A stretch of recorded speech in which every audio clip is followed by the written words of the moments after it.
And our three panelists we now have all three of our panelists.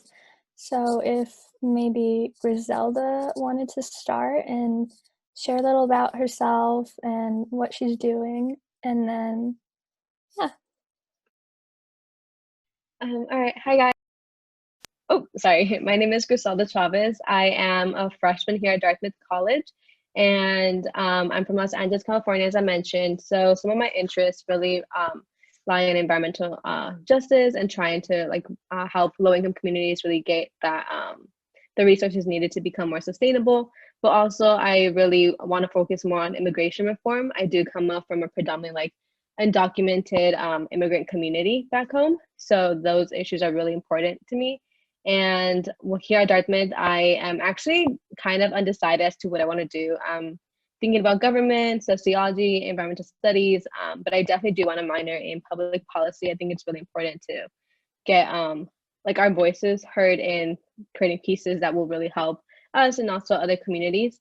And I guess a quick little fun fact about me is I really love to read. So I'm a really big bibliophile.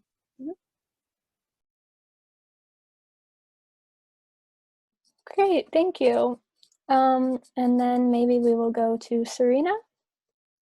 Hi everyone, my name's Serena. I'm from Laurel, Maryland. My pronouns are she, her. And I'm also a freshman here at Dartmouth. And so I'm really interested into racial justice and environmental sustainability and environmental justice, kind of similar to Griselda as well. I'm really interested also just in terms of the intersectionality of these two, in terms of understanding like the racial implications and the racial biases within the environmental movement itself, and whitewashing and all these other different things that are so important to really address in order to make the environmental movement one that's going to impact so many people from so many different ethnicities across the world. You know, one comprehensive movement that's not just showing certain faces, it's not oppressing certain faces, not suppressing certain beliefs and views.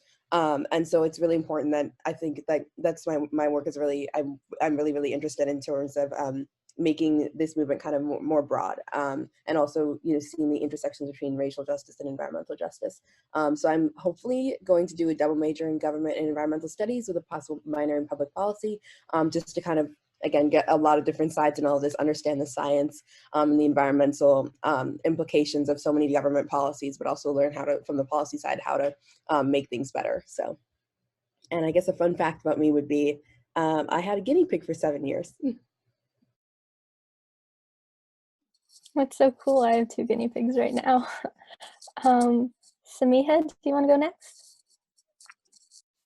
Yeah, sure. So I'm Samiha. I'm from Franklin, Massachusetts. I am currently a sophomore at GW in Washington, D.C. I am pursuing a double major in international affairs and math, applied mathematics, which sounds just as bad as it is, or is as bad as it sounds. I have been involved with Girl Up for a really long time since I was a freshman or sophomore in high school. I started my own club back at home in Franklin. Camille was actually one of my members, so I'm so excited to see her today. But yeah, I was really involved with both my club, and then I was on the Boston Coalition for 2 years, as well as Girl Up's Team Strong, which was an international group of 5 young women around the world. And we basically just advocated for self-care, and it was through like a partnership with Special K. But it was a great experience. I got to meet a lot of cool girls, not only through Team Strong, but the coalition, through my club, through going to the conferences over the summer. Something that I'm really passionate about is intersectionality feminism, which I know has been brought up a few times throughout this panel and throughout the day as well. I actually had never heard of the term until I joined Girl Up when I was a sophomore in high school, and I thought it was so interesting. And coupling that with basically any other issue that you see in the US or internationally, whether it be healthcare, racial injustice, environmental policies, like Serena was saying, I think all of that really factors into how you create policy and how you view various social issues. So I'm really passionate about that. I'm also Indian and a daughter of immigrants, so that's really a big part of my identity. Happy Diwali for anybody who celebrated it yesterday. And a fun fact about me is I made spinach enchiladas the other day, so they're really good. Well, thank you everybody for sharing. And now I think we're just gonna ask you guys some questions about your advocacy experience because, as you guys can see, we have gathered three amazing young women to talk about their experiences. So I think if we go in the same order you just spoke, starting with Griselda, and what are some of your girl heroes who inspire you and why? Yeah, so I think for me, a lot of like my inspirational girl heroes would be mainly like local people I've met throughout my life. So it's a lot of people that I met through summer programs that have been like mentors for me.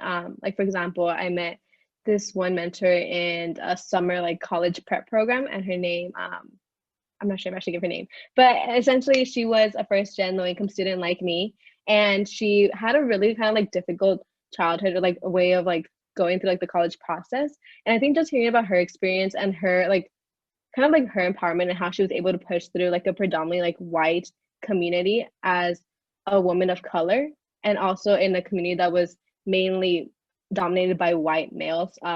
She was doing economics at the time, so I think just hearing her experience and hearing how inspirational kind of just her story was, and also just knowing that she had the confidence and she felt like she kind of had her own confidence, and she also really just like motivated herself, and also kind of remembered everything that she was fighting for, or what her education was to serve like a purpose. And that kind of really motivated me to like apply to Dartmouth, and also just like really like get out of my comfort zone and try new things. And like it's scary, and sometimes you feel very unsure. Like for example, my big thing was like coming to Dartmouth as someone from like the West Coast. Like that was just terrifying for me.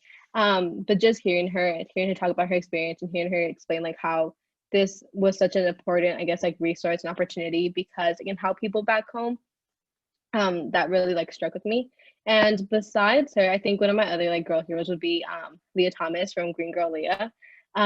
She's just, I just love how she ties everything together, like the intersectionality between all of these like important topics and conversations, such as being a person of color, environmental injustice, sustainability, making inclusive spaces for all types of people. It's really important for me. And so she has really motivated me to like really think about not just how it impacts one community, but how it can also impact different types of communities.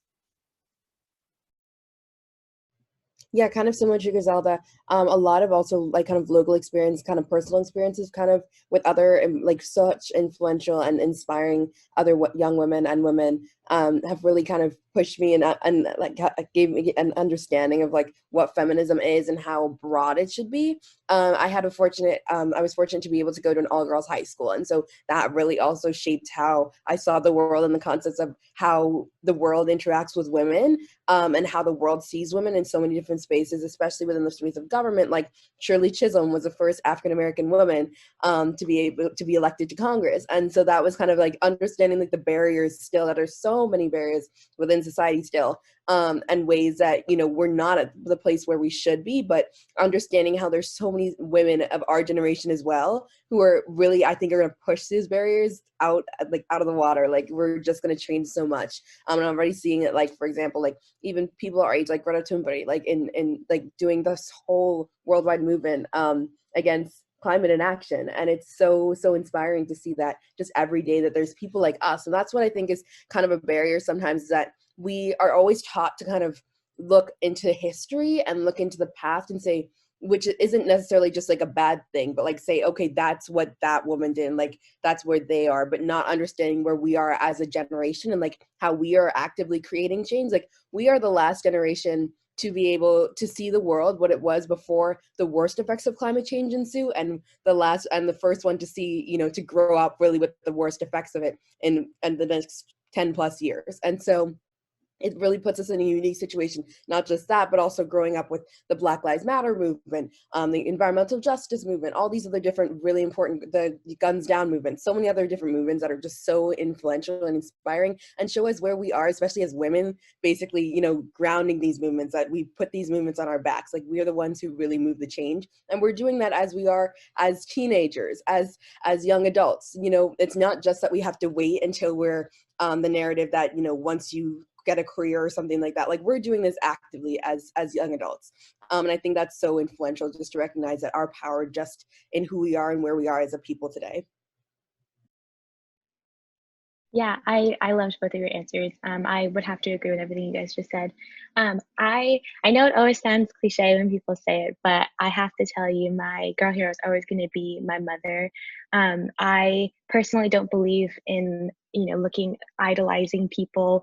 I just it has never. Everybody always has some weird history or background, but like the other two panelists said, like local people always make the biggest impact on me.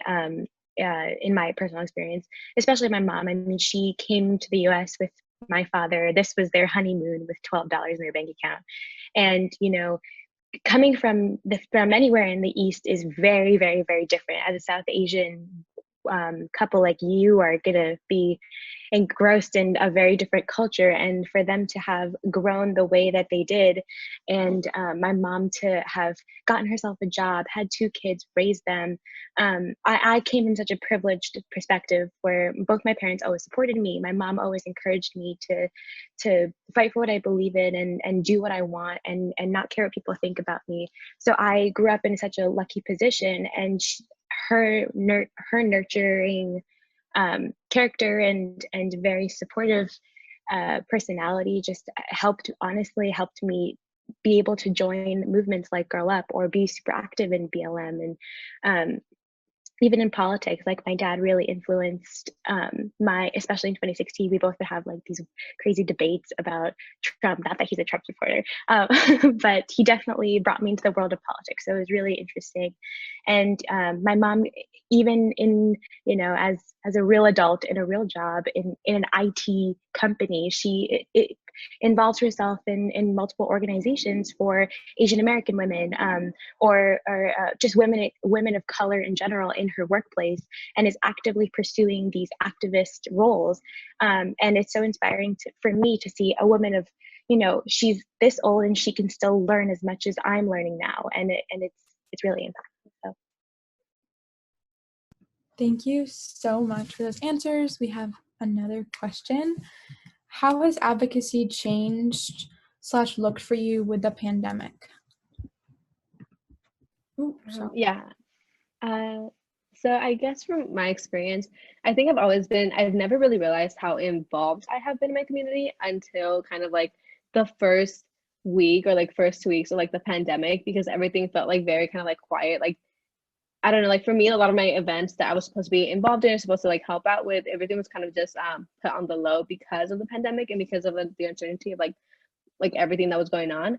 And I think in that moment, I kind of really realized like how involved I was and how important it was for me to continue staying involved. Like, there's so many ways that a person can help, and I think that's also kind of what was highlighted through the pandemic. Like, you don't have to like organize an event, or you don't have to like show up to a protest. Like, there's just so many different ways to be involved that it doesn't just consist of one way or like the correct way. Like, for example, for the like during the pandemic and everything, I've been having a lot of virtual events, or I've been doing like phone banking sessions with other people. I've been trying to organize just like discussions with other people. There's just been so many ways to like collect donations. Like, it's just like all about kind of like also thinking, at least in my experience or my opinion, it's like, if you have a will or a passion to do something, you'll find a way to make it work.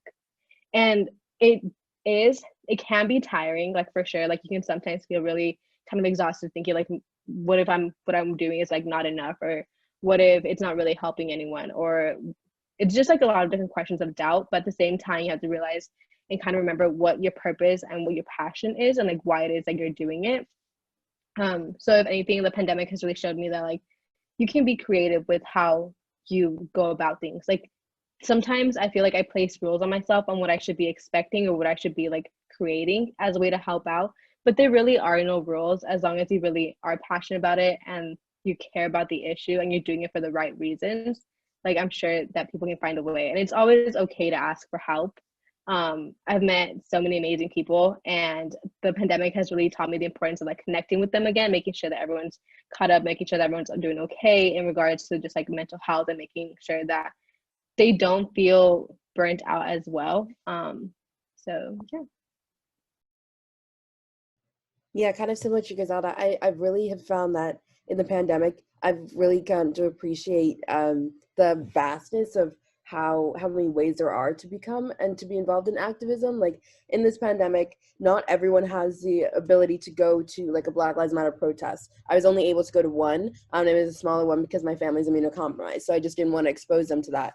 But I've also been really active on my Instagram. Like there's so many other ways to involve yourself in activism, and I think that that's what the pandemic is kind of showing us, is that especially because there's so just being inside kind of and not being able to go about the hustle and bustle of daily life like has really made us, I think, more aware of so many other issues. Like that's, I think, partly why like the Black Lives Matter protests like were so explosive this summer and so incredible, because everyone, the pandemic gave kind of everyone an opportunity to kind of sit back and kind of just like quiet down and listen to other people and listen to the voices of Black people and understand the systems of oppression and injustice that are present in America. And so I think that it's really shown us that there's more than one way to kind of, go about activism, that it's not just a straight shot. You can go to protests, but you can also do phone banking, and you can post infographics on your Instagram or social media, because that's a part of it. Is like education is so crucially important. Like when people were posting resources about like what film resources you could watch, like the documentary 13, that you can understand how the prison system in America is just a modern day form of slavery. Like all these other different things, it's just really culminating within the pandemic because of the fact that we're unable to go about life as normal. So we have to basically adapt.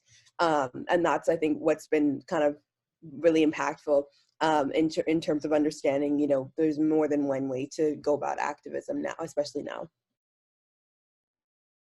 Yeah, I think the pandemic, just the virtual semester, being in college especially, has really shown me the power of word, like writing and being able to speak your opinions on an educated basis. I'm part of a different organization on my campus called Students for Sensible Drug Policy, where we basically fight against the war on drugs, because it does disproportionately affect minorities or communities of color. So one thing that we're doing this semester as our kind of advocacy event slash campaign, I guess, is we're writing a magazine or an online issue of a magazine where we have all these people, whether they're in the club or not, who are submitting these pieces, and these pieces of artwork, of pictures that they've taken at Black Lives Matter protests, articles regarding the cannabis industry, how white people are profiting off of these industries, and communities of color are still not getting the reparation that they deserve. So it's all these different educational tools that we're kind of compiling into one big resource that we could then distribute. And I think I loved the idea when one of my e-board members pitched it, because it's going to be so interesting. Like it's so accessible to everyone, and it's just another and more creative and fun way to educate people, and kind of show your activism through that. So interesting example. Thank you. Those were all amazing answers. So now I think we can open it up if anyone has a question for our amazing panelists. And yeah. I have a question for everyone. I am like currently applying to college, so I wanted to know if you guys like found new opportunities or like clubs to get involved with the community, or even like moving to a different place to go to college. Like what did college really offer you, and like did it give you any new opportunities? I think I'll just touch on this really quickly. Yeah, so I think I was definitely terrified as well about the community aspect of like helping out in my community, because Los Angeles, at least, there are just so many different places to help out, and there's so many different communities that I felt like I could really contribute to. And moving to New Hampshire, it like kind of in the middle of nowhere, it was very scary because I was really worried that there wasn't going to be much local help I could contribute to. But I think something that I've really taken away from this is that there's a lot of different places that you can help, even though it doesn't seem like it. So right here in the Upper Valley, there's a lot of communities that are affected. So there's a lot of immigrant communities that I didn't really know about. So just coming to college and like having resources or like centers dedicated towards helping me find my interests. For example, we have the Dartmouth Center for like Social Impact. And so I've become really involved with that. There's a program that I'm currently doing to like do kind of consulting, but like also learning about leadership and helping like a certain kind of community. And then there's also Co-Fired, which is a community, a group focused on immigration reform and trying to help undocumented communities on campus, whether it be workers or students or professors, etc. And it's also really important to like know that you can also form your own community that wants to help others. So I've heard stories of how students have been trying to, or they've actually done it, but there was an effort done to really just like reduce the food waste and also like help, I think like kind of like a food pantry. So for any communities nearby who needed that food, and like for example, instead of like throwing it away, it would be given off to other like lower income communities, especially.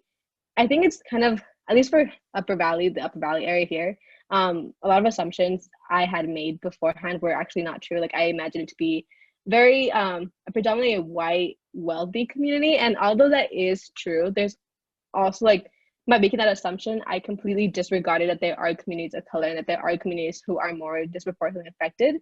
And that's something to take into consideration that like whenever going into a new community, you just have to make sure to really, I guess, dedicate some time towards learning more about it so you can contribute the most.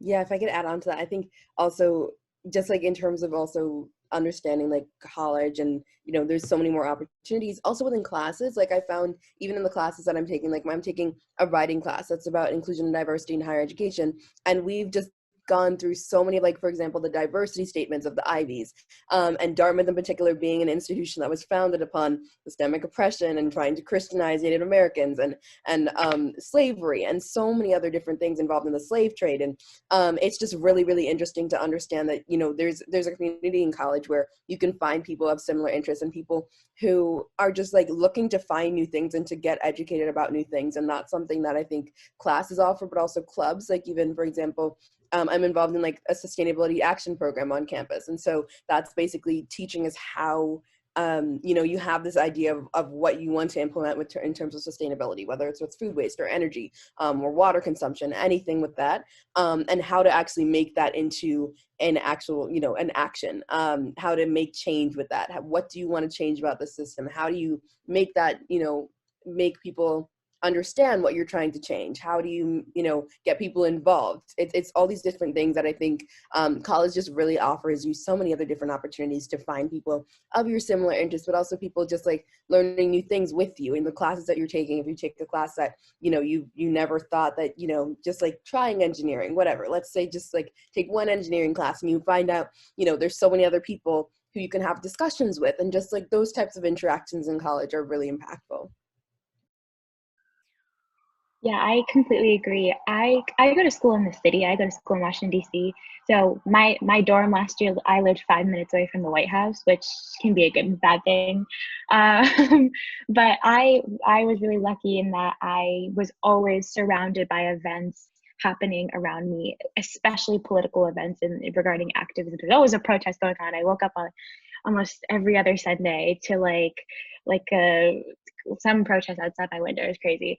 And I again, like the other panelists were saying as well, there's always opportunities to find your own community and your own group, like-minded people. There's like over 500 clubs on my campus alone, and what you'll see on college campuses across the country really is that people are there because they're passionate. They're going to these club meetings because they're passionate. It's not like in high school where people are doing it because it'll look good for their college application. There are some people like that, don't get me wrong, but it's definitely not the majority of people. People will actually come there to work, and they'll come there to collaborate with you and think of new ideas, which is such a refreshing experience from at least what I experienced in high school.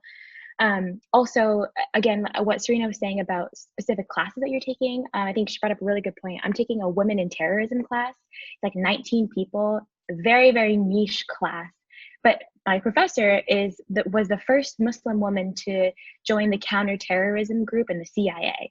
And it was just insane. Like, your professors are so cool. Please be friends with them. And like, definitely listen to what they're saying and go to their office hours. And you can gain new contacts literally just through that. And you can get involved. You can get internships just through that. So there's so many different opportunities in college. It's very exciting. I have a question sort of about the intersection between, or rather, okay, I've been reckoning a lot with the fact that a lot of the systems in our country are inherently oppressive and they've been, built in order to be oppressive. And I think for me, something that I've been just like wondering is what's your take on working within the system to create change, but also working against the system and sort of like balancing that in regards to activism and like electoral organizing, especially since we do need to elect leaders within this system, that will motivate change, but it's also equally important to hold them accountable. So I was just wondering what your take on that is. I can kind of touch on this a little bit because that's where I see also the intersection between environmentalism and racial justice. For example, I went to school in Baltimore, and so doing different community events within Baltimore City, understanding how where I went to school, a lot of the kids were very privileged and affluent. I was like, it was a very, very different kind of time change just financially for me as well, and understanding that a few minutes down the road there were kids in schools who didn't have enough textbooks for each kid, or they hadn't really, I guess, gotten new textbooks in a few years, and the heating system was terrible in the winter. It was so cold to do work there, and so understanding also, just like in my school, that's how I really got involved into sustainability. But when I did community events at schools and community centers within Baltimore, that wasn't even touched upon. And it wasn't, for me, it was a point of reckoning, of understanding, this is a privileged mindset that I was in my high school, is that everyone should be involved in the sustainability movement, but also understanding that this, the way that the systems are set up means that understanding the intersectionality between environmental injustice and racial injustice, like that's so key, because you have to understand COVID-19 is killing Black and brown people at disproportionately higher rates than white people. Understanding why that happens is partly because of there's higher quantities of toxic air pollutants in communities of color, neighborhoods of color. So that results in higher levels of asthma in those kids. And so that also leads back into the system. And so I think part of it is, understanding that, especially within the environmental movement, like there is such a place for people of color, and giving people of color like people of color taking the power to show innovative solutions to climate disasters. For example, like within the Caribbean, my family's like Caribbean, and so understanding like Grenada, where my mom's from, is like one of the biggest kind of, I guess, global hotspots of like a blue economy. Like that's what they're trying to do. They're trying to understand how to adapt and mitigate the most dangerous effects of climate change as they're already ensuing in that country. And so it's just really interesting to understand, like, there is a place to kind of work within the system, but also understanding that working within the system means giving people who have been historically oppressed, like them taking the power and using that against the system as well. Is that Black people, and for example, we never talk about like sustainability solutions in Africa, in different countries in Africa, because that's just, it's always seen as like some technological hub that Silicon Valley has to create. But understanding that sustainability is something that has gone on for millennia, and it started out with indigenous communities. Like they had the first sustainable solutions, but as technologies kind of increased, we've kind of developed this narrative that only white European people can go into these lesser, like global South nations and and bring their innovative solutions and their technology, and that has to be the ultimate goal. And that's true that in many cases technology can really be a means of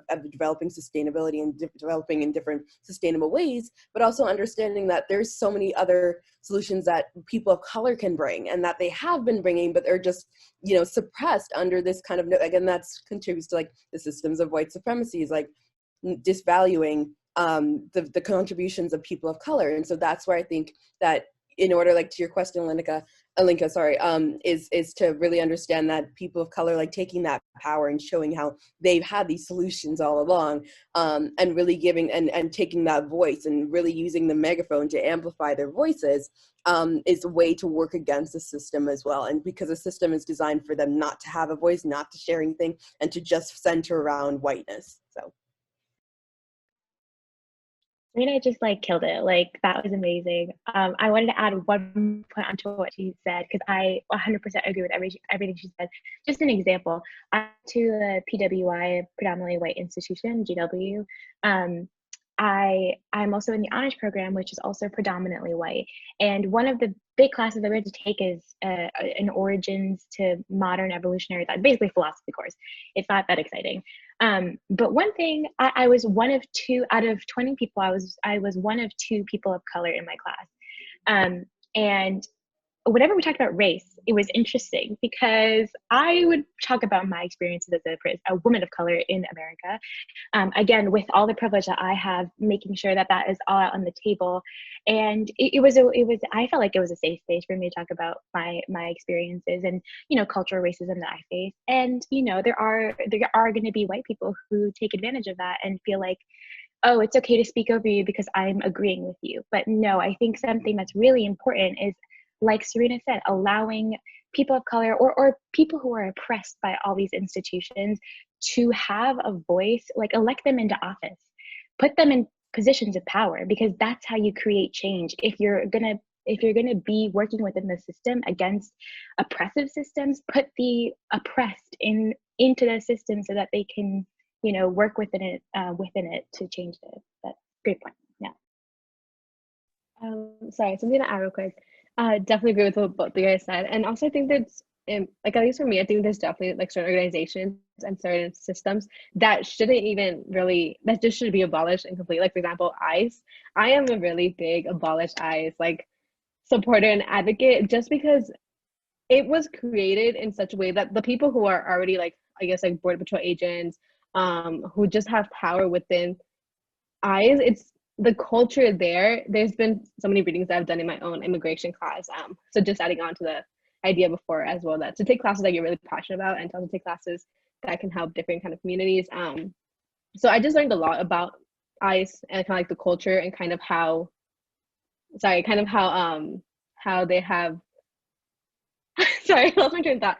Sorry, yeah. So the ICE border patrol agents. So I just learned a lot about how even just as little kids, they were kind of like shown this certain misconception of immigrants, and just how you can't really put people of color into that community and like hope that there will be change through that way. Like, you really have to kind of abolish the whole system and start new if you really want to, like, I guess, like, patrol like the border or whatever. Like, it's just, I don't know, there's just certain systems that really shouldn't exist, or that really shouldn't continue the way they are, and should just be completely like destroyed and tried to like start new. Thank you so much to our panelists. Those were like such great insights and opinions that I hadn't even thought about, and I love hearing that and expanding my thoughts. And I also want to thank everyone who came and participated today, because you being here is so important to help further girls' equality in the world and help develop you as advocates. So, maybe one day you choose to run for office, so you're no longer, you're in that position of power to help advocate for girls, even, and yourself. So thank you. I know the rest of the panelists are super, were awesome, and all the people in the community are so excited that you showed up. And just, we wanted to leave you with a quote from one of our girl heroes, AOC, before you guys signed off, which is, they'll tell you you're too loud, that you need to wait your turn and ask the right people for permission. Do it anyway. And that's all we have for today. Thank you everyone for coming and participating, especially to our amazing panelists, and enjoy the rest of your day. Hi guys, thank you all for coming. Thank you guys. Thank you. Thank you. Thank you. Yeah.